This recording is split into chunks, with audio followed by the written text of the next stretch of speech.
The fog came off the Thames like it had somewhere to be. It pressed against the tall Georgian windows of Hartley and Vane, the oldest private auction house in London, and turned the street lamps outside into pale, drowning things. Inside, under low amber light, 40 of the richest and most secretive people in Europe sat in velvet-backed chairs and pretended they were only there for the art. Maya Ellison sat off to the side in the interpreter's chair and watched the room breathe. She had been hired for one reason. In the front row sat Mr. Alistair Finch, a deaf collector of 19th-century oils, a man with hands like folded paper and eyes that missed nothing on a canvas.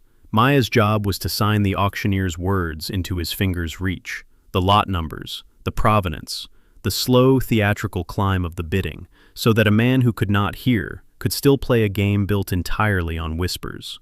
It was quiet work. She liked quiet work. She had grown up in it. Her mother had been deaf since a fever at 4 years old, and Maya had learned before she learned to read that the world spoke in two languages at once, the one people said out loud and the one their faces couldn't help but confess. She could sit in a crowded room and know who was lying, who was afraid, who wanted to leave, who was in love and didn't know it yet.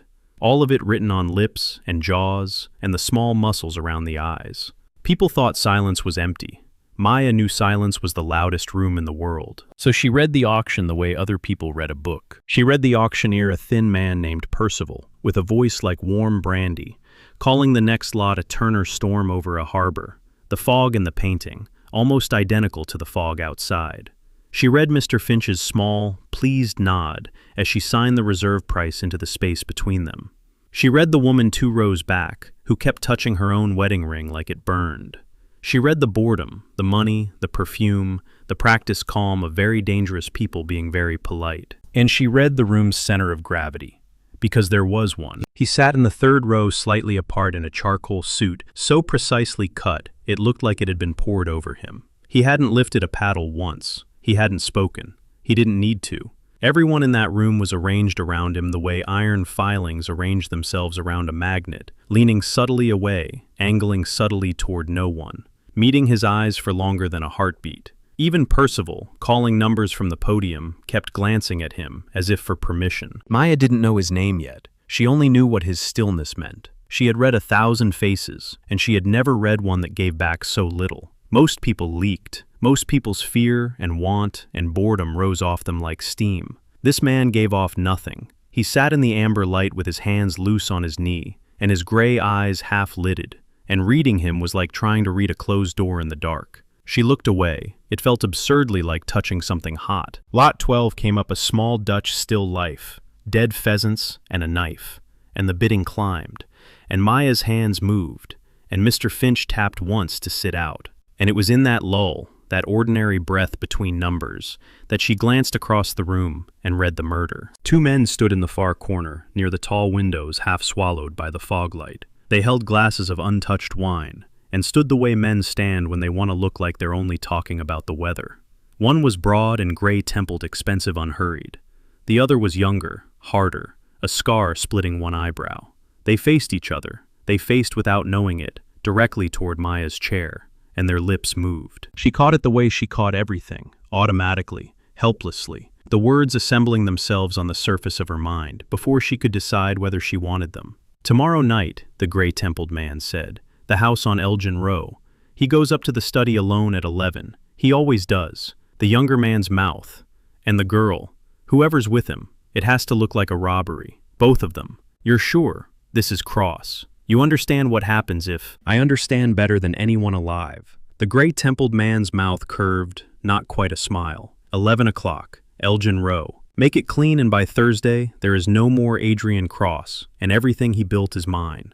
Maya's hands had gone still in her lap. For one long, roaring second, the auction room fell completely away. The amber light, Percival's brandy voice, Mr. Finch's paper hands, all of it went under water. She was aware only of her own pulse, and of the 2 mouths across the room, already turning away from each other, now already reaching for the little social armor of a sip of wine, a murmured pleasantry to a passing waiter. They had no idea. That was the thing that made the floor tilt under her. They had no idea that 30 feet away, past the rows of the rich and the fog-pale windows, a woman whose entire life was the reading of unheard words, had just heard every syllable of a contract spoken in total silence. To them, they had said nothing out loud. To them, they were invisible. Sound had protected them their whole lives, the assumption that a thing not spoken aloud is a thing not said at all. They had never met anyone like Maya. A name, a place, a time, she thought, and the words arranged themselves with terrible neatness. Adrian Cross, Elgin Row, 11 o'clock tomorrow. She didn't know who Adrian Cross was.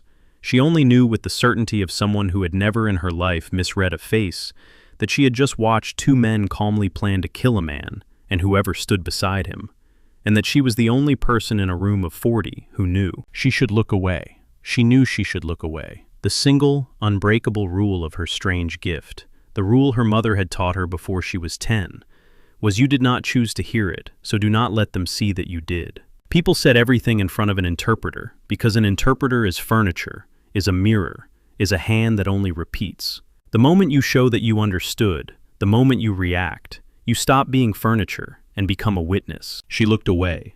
She looked down at her own hands. She breathed.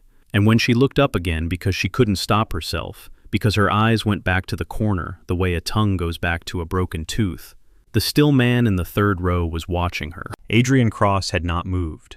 His hands were still loose on his knee, his gray eyes still half-lidded, his expression still that closed door in the dark. But he was no longer looking at the podium, and he was no longer looking at the art. He was looking at Maya. And then, slowly, deliberately, letting her see him do it, he turned his head and looked at the two men in the corner, the exact two men, and then turned back and looked at her again. The whole thing took 3 seconds. In 3 seconds, without a single word, he told her, "I saw you see them. I know what your face just did, and I know they are talking about me." Maya's blood went to ice water, because she understood now what she was looking at. She was looking at the man they wanted to kill. Adrian Cross was here in this room, 30 feet from the men arranging his death, and he was the only other person alive who had just realized what she was, the only one who had watched her stillness, and understood it was the stillness of someone who had heard too much. The audience of her own mind watching this understood something even Maya didn't yet grasp, that the most dangerous man in that room had just become the only thing standing between her and the men whose lips she'd read. Percival's gavel came down on lot 12. The room applauded, soft and gloved. Adrian Cross stood up. He did it without hurry, the way a tide comes in, and the whole room felt it. Heads turning, conversations dropping half a register. He buttoned his charcoal jacket with 2 fingers, and he walked unhurried up the side aisle, past the fog-pale windows, straight toward the interpreter's chair, where Maya sat with her heart slamming, and her face doing the very best it had ever done at showing nothing. He stopped in front of her. Up close he was worse. Up close the closed door had a face, a hard, beautiful, tired face, a faint white scar under his jaw, gray eyes that were not cold the way she'd thought, but controlled, banked like a furnace behind iron. "You read lips," he said, quietly, not a question. Maya's mouth had gone dry. "It's part of the job," she said. "I interpret for." "You read lips," he said again, gentler, and it was worse for being gentle. "From 30 feet across a dark room at an angle. I watched you do it. I watched what it cost your face." He tilted his head half an inch. "What did they say, miss?" Ellison. Her own name came out steadier than she felt. Maya Ellison.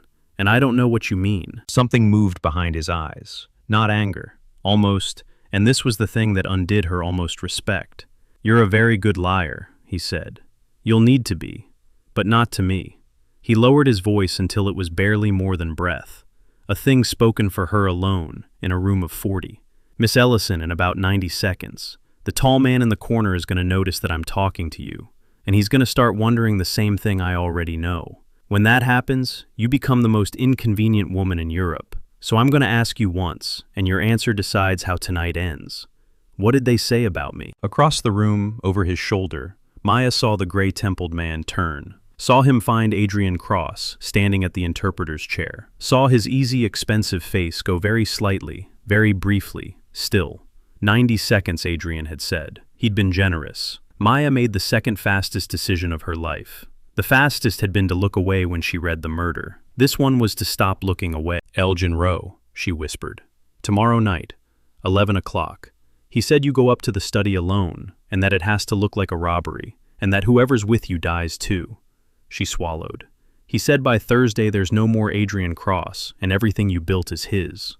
For one full second, Adrian Cross did not move at all. Then he smiled, and it was the most frightening thing she had ever seen, because it wasn't cruel.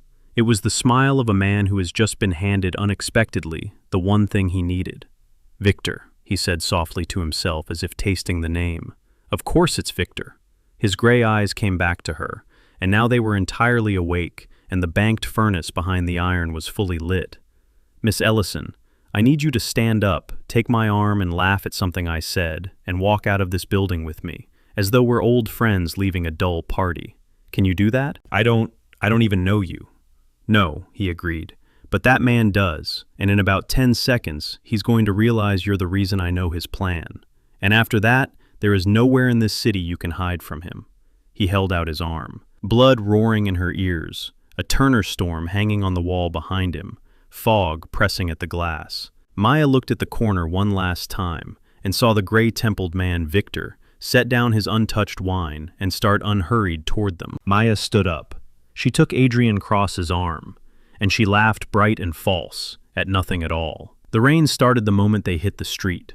A black car was already there, engine breathing, a broad-shouldered driver holding the rear door. Adrian handed her in with a courtesy that felt obscene, given the circumstances, slid in beside her, and the car pulled away from Hartley and Vane, into the drowning amber streets, before Maya had finished processing that she'd left her coat inside. "They'll have my name," she said. Her voice shook.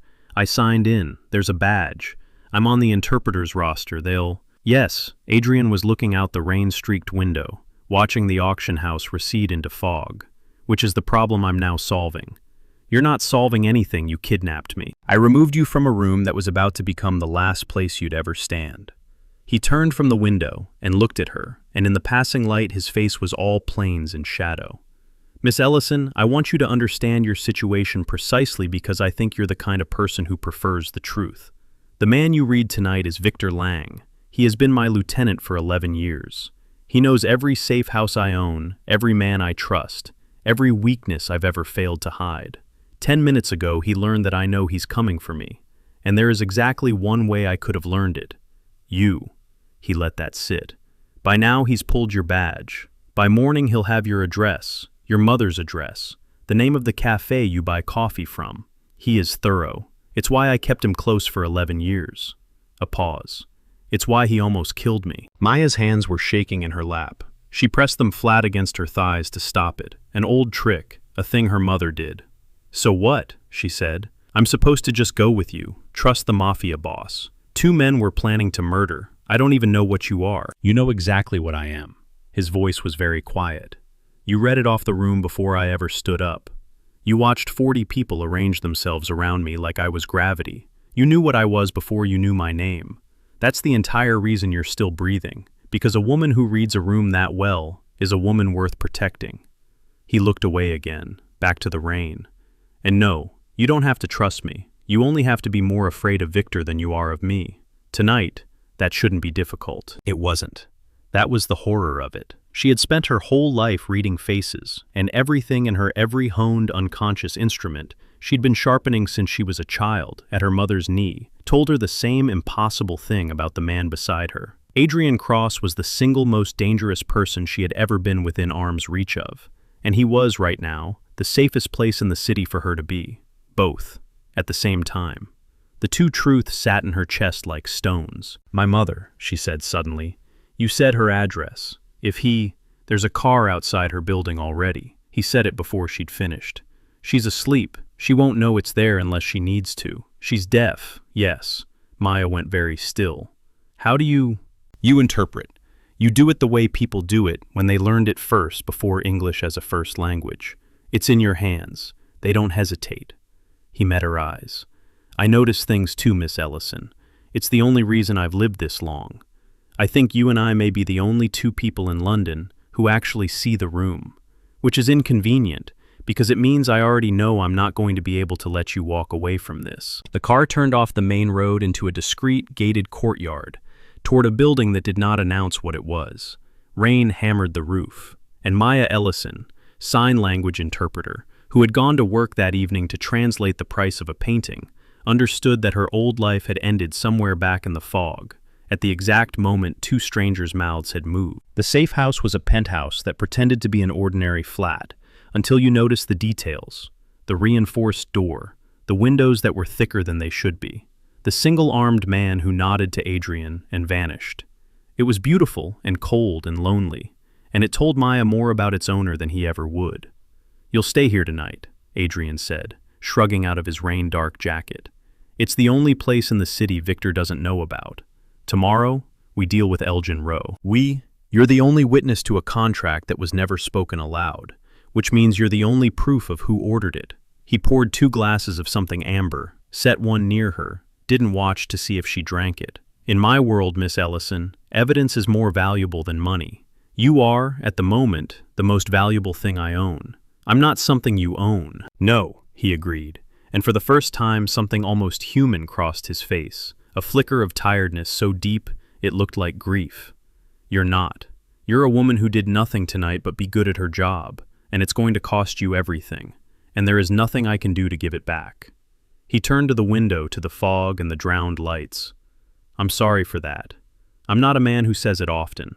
Learn to enjoy it." She should have hated him.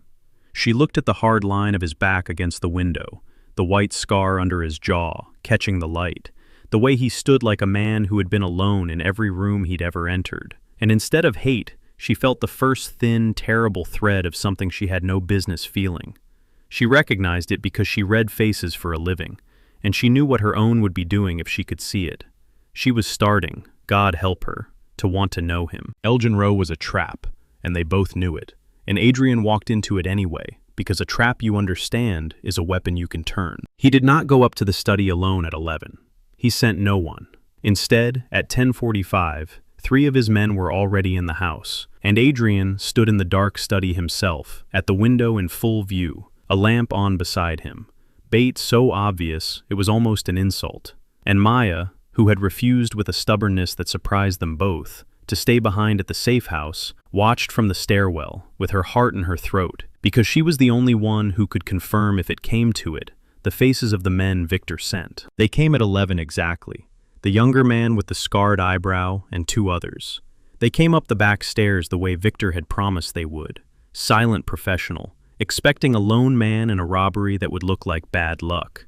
They did not expect the lights to come on. They did not expect Adrian Cross to be smiling. What happened next happened fast, and Maya would spend a long time afterward trying to unsee parts of it. There was shouting, and a shot that punched the lamp into darkness and glass. And Adrian's men were suddenly everywhere, and the scarred man got off a wild second shot as he was going down, that shattered the study window, and the fog and the rain came howling in, and in the strobing chaos of it, Maya realized she had come 3 steps too far down the stairs, into the doorway, into the line of the broken window, and the scarred man falling, dying, saw her, saw the witness, raised the gun one last time at her, and Adrian Cross crossed the room. She never fully understood afterward how he got there so fast. One instant he was 10 feet away, and the next he was in front of her, his body between her and the gun, one arm thrown back to press her into the wall behind him into safety. And the shot went into him instead. She felt him take it, felt the impact travel through his frame and into her palm, where it lay against his back. And then it was over. The scarred man was down. The room was full of Adrian's people. The fog poured through the shattered glass and swirled around them both. And Adrian Cross stood in the center of that wrecked, storm-lit study, with blood spreading across his white collar, and his gray eyes fixed on the 2 men bleeding on the floor, not afraid, promising. And his arm was still thrown back, still holding Maya against the wall, still keeping her behind him, even now. "You're hit," she said. Her voice didn't sound like hers. "Adrian, you took the shoulder." His voice was perfectly level. He turned his head and looked down at her, and there was fog in his lashes and blood on his mouth, and something in his eyes she had never read on any face in her life, something raw and stunned and disbelieving, as though he had surprised himself. "I've had worse," he said, and then quieter, almost to himself, as if the words escaped before the iron could catch them. "I didn't think. I just moved." Maya understood, watching his face come apart and reassemble in real time, that Adrian Cross had just done something he did not understand and could not take back. He had put his body between a bullet and a woman he had known for one day, and it terrified him more than the bullet had. "Why?" she whispered. "You barely know me. Why would you—" He didn't answer. He couldn't.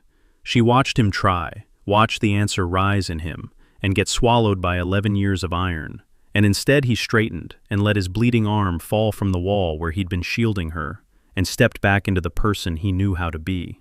"Get her out of here," he said to his men, not looking at her. "Now." But she'd seen it. She read faces for a living, and she had just read, on the most closed door she'd ever met, the first crack of light coming through. Victor Lang did not run. That was the thing that told Adrian how bad it truly was. A man who had merely gambled and lost would have run, would have taken what he could carry, and vanished into the vast machinery of the criminal world. But Victor stayed. Victor sent flowers to the safe house Adrian didn't think he knew about, which was Victor's way of saying, "I know where she is." Victor let it be known through the careful gossip of that careful world that he had a great deal of proof that Adrian Cross had grown weak, sentimental, unfit to lead, that the boss everyone feared had lost his edge, over an interpreter, a nobody, a woman. And in the world Adrian ruled, that story was more dangerous than any gun, because power there was not a thing you owned. It was a thing everyone agreed you had right up until the moment they agreed you didn't. "He's not trying to kill you anymore," Maya said. They were in the safe house again 3 days after Elgin Row. Adrian's arm in a sling he refused to wear in front of anyone but her. She had figured out that this being the one person he let see the sling was its own kind of confession. "He's trying to make everyone believe you've gone soft. Because of me." Yes. Adrian stood at the window. He was always at the window. She'd started to understand it wasn't about the view. It was about not having to face the room. And the terrible thing, Miss Ellison, is that he's right. He said it flatly, staring at the fog. "For 11 years no one could find a single thing I wanted badly enough to be used against me. That was my whole strength. I wanted nothing. I feared nothing because I loved nothing." A long pause. "And then I stood in a wrecked room with a bullet in my shoulder and realized I'd stopped thinking about whether I lived and started thinking only about whether you did." He turned finally and looked at her, and the iron was gone.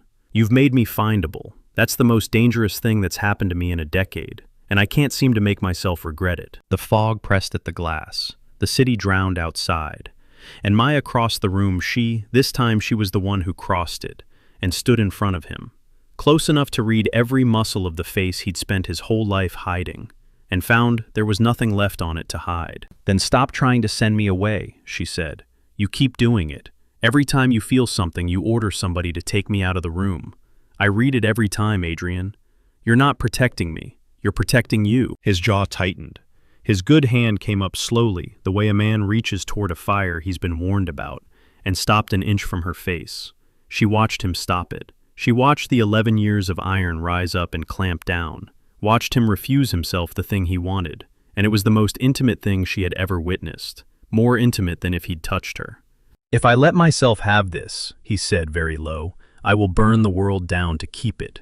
Do you understand? There's no soft version of me. There's the man who feels nothing, and there's the man who feels everything and is very, very hard to survive. You don't want the second one. I've spent my whole life reading what people won't say." Her voice was steady. She reached up and she closed the last inch he wouldn't, and she pressed his hand to her own cheek. "Stop making me do it for you. Say it out loud for once. Say the thing your face has been screaming since the auction house." And Adrian Cross, the man 40 people rearranged themselves around the man, who ruled by wanting nothing, closed his eyes and let out a breath. 11 years old, and said the thing out loud. "I don't want you to leave," he said. "I have never in my entire life not wanted someone to leave. I don't know how to do this, but I know I would take every bullet in this city before I'd let one reach you, and I know that when you're not in the room, I'm counting the minutes, and I know that's the definition of the weakness Victor's selling, and I don't care. Let him. Let all of them." He opened his eyes. "I'd rather be findable with you than safe alone for the rest of my life." She didn't answer with words. She'd spent her whole life in the space between words. She kissed him instead, in the fog-lit dark, and felt the iron finally break. The reckoning came on a night the fog was so thick the harbor lights were only rumors. Victor called a meeting, a sit-down, in the old language of that world, a gathering of every family and faction with a stake in whether Adrian Cross still ruled. He called it in Adrian's own name, spreading word that the boss wanted to answer the rumors about his weakness face to face. It was a trap dressed as a courtesy, and its purpose was simple: get Adrian in a room full of skeptics, produce Maya, and let everyone see the great Adrian Cross, ruined by a woman. Then take everything. Adrian went. Of course he went. And this time, Maya went with him, not hidden, not shielded, but on his arm, in a black dress, her chin up, because they had decided together that the only way to break Victor's story was to refuse to be ashamed of it. The sit-down was in a cavernous old shipping warehouse on the foggy harbor, lit by work lamps and cigarette ends, full of men and a few women who had killed and would kill, and were watching Adrian Cross walk in with the interpreter like they were watching a fuse burn. Victor was already there, at the head of the long table, gray-templed and expensive and calm, exactly as he'd been in the corner of the auction house. When he saw Maya, his eyes flicked to her once cataloging, and she felt it, the same reading she did to everyone, done back to her by a man who was very good at it too, but not as good. Adrian, Victor spread his hands. You came, and you brought your translator. A ripple of low laughter around the table. I'm glad. It saves us all a difficult conversation. Everyone here has heard the same thing I have, that the man who taught us to want nothing has finally found something he can't put down. And a boss who can be reached, he said to the room, now not to Adrian, can be broken. That's not cruelty. That's just the rule. Our rule. His rule. He smiled at Adrian almost gently. You wrote it yourself. Maya felt Adrian's hand tighten on hers. Not with fear, she read, but with something being decided.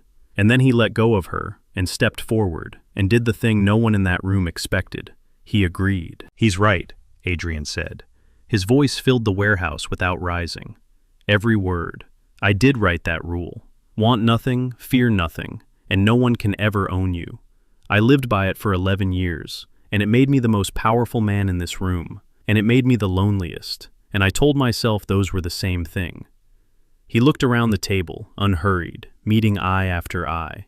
And then a woman I'd never met read a murder off two strangers' mouths, and warned me, at the risk of her own life, about the man sitting at the head of this table. So let me answer Victor's question honestly, since he's asked it in front of all of you. He turned to Maya, and in the harbor light, his hard face was entirely open, and he said it to the whole world without a flicker of shame. Yes, I've found something I can't put down. Her. And any of you who thinks that makes me weak is welcome to test it. But you should know what she actually is before you decide. He turned back to Victor. Maya, he said, tell them what Victor's mouth said in the corner of Hartley and Vane when he thought no one alive could hear him.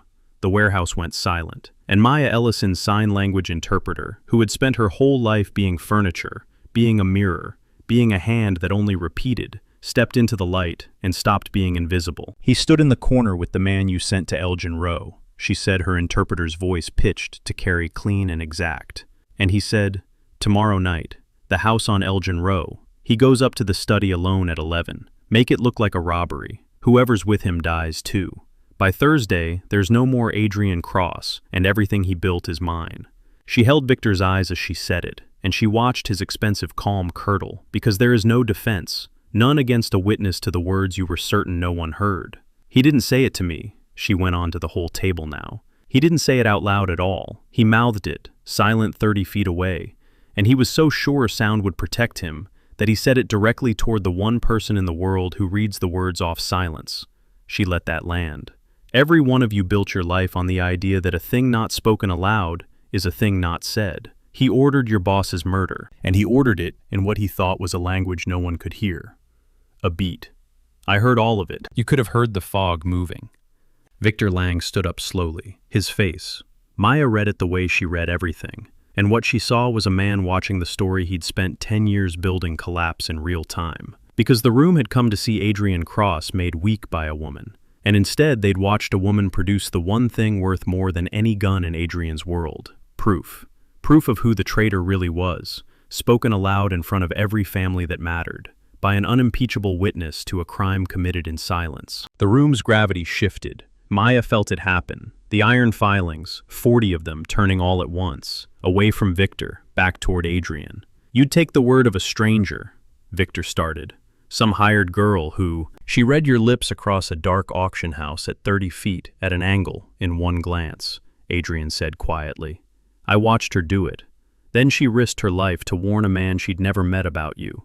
Every person at this table has spent a career learning to tell truth from performance. He looked around the table one final time. Look at her face, then look at his, and tell me which one of them is lying. They looked. They were all of them professionals at exactly that, and it did not take them long. Victor Lang reached for the gun under his coat. Maya read the intention in his shoulder, half a second before his hand moved, and she was already pulling Adrian sideways as she shouted it, but he never cleared the holster. The men around that table had, in the space of 90 seconds, revised their entire understanding of who was strong and who was finished. And the Mafia does not wait for the finished. It was over, almost gently. Victor Lang, who had planned a murder in silence and been undone by the one woman in the world who could hear it, went down at the head of his own table, and the fog swallowed the sound, and the harbor kept its secrets the way it always had. Adrian pulled Maya into him, her face against his chest, his good arm around her, shielding her eyes from the last of it, the way he'd shielded her body from the bullet. And she let him this time, because she understood now that his shielding wasn't him deciding she was weak. It was the only language he had ever known for love. They didn't stay in London. Adrian Cross was still Adrian Cross. The world he ruled didn't dissolve because he'd finally let himself want something in it. But a man who rules by wanting nothing, and a man who rules with someone beside him are two different kings, and he found to his own quiet astonishment that the second one slept better. They took a house on a stormy stretch of coastline, where the fog rolled in off the water every evening the way it had off the Thames. Maya had discovered she couldn't sleep without it. Now, the drowned lights, the sense of the world going soft and secret outside the glass. Her mother came for long stretches, and Maya watched the most feared man in Europe learn to sign, clumsy and determined, his scarred hands stumbling through the alphabet at her mother's kitchen table until he could say good morning and sit please. And eventually, one evening, watching Maya across the room, the sentence he'd made her mother teach him in secret, I see her. I finally see everything. He asked her once on the stormy porch, with the fog coming in, and his hand wrapped around hers against the cold, why she'd told him. Back at the very beginning, in the auction house when looking away would have kept her safe and invisible and out of all of it forever. Maya thought about it for a long time. She was good at silence. She used it. Because I've read 1,000 faces, she finally said, and I could tell the two men in the corner were arranging something evil, and everyone else in that room couldn't see it at all. And then you stood up, and I realized you were the only other person who could, that you and I were the only two people alive in that room who actually saw what was happening. She turned her hand over in his. I've spent my whole life being the only one who hears the silence. It's lonely, Adrian. You have no idea how lonely it is to be the only one in the room who understands what's really being said. She looked up at him, at the hard, beautiful face that no longer hid a single thing from her. And then there were two of us. I wasn't going to look away from the only other person who could hear. Adrian Cross, who had built an empire on the principle that to want something is to be weak, pulled her in against the storm and pressed his mouth to her hair, and understood that she had, in a single glance across a fog-wrapped room, read the one thing he had spent his whole life making sure no one could, that under all the iron, he had only ever been waiting for someone to hear him. The fog came in off the water like it had somewhere to be. For the first time in 11 years, so did he.